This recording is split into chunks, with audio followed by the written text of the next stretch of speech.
for Children International.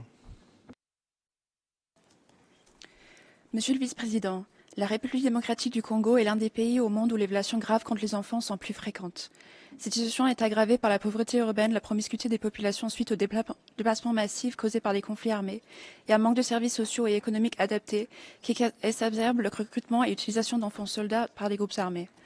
En RDC, les meurtres, mutilations, enlèvements et violences sexuelles contre les enfants, dont les filles sont plus affectées, l'enrôlement des enfants dans les groupes armés et l'exploitation des enfants dans les carrés miniers restent récurrents.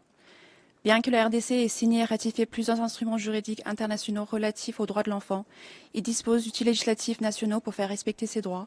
Des lacunes persistent dans l'application réelle. Il existe encore un écart entre le cadre législatif défini au niveau national et les pratiques mises en œuvre directement auprès des enfants.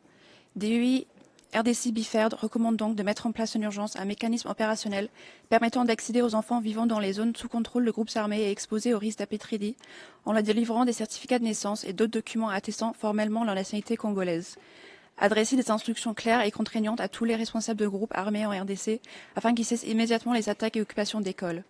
Encourager le gouvernement de la RDC à respecter les lois nationales et instruments internationaux relatifs aux droits et à la protection de l'enfant, et de mobiliser des financements conséquents en faveur de la promotion et la protection des droits de l'enfant en s'appuyant sur les capacités des ONG locales et nationales. Je vous remercie.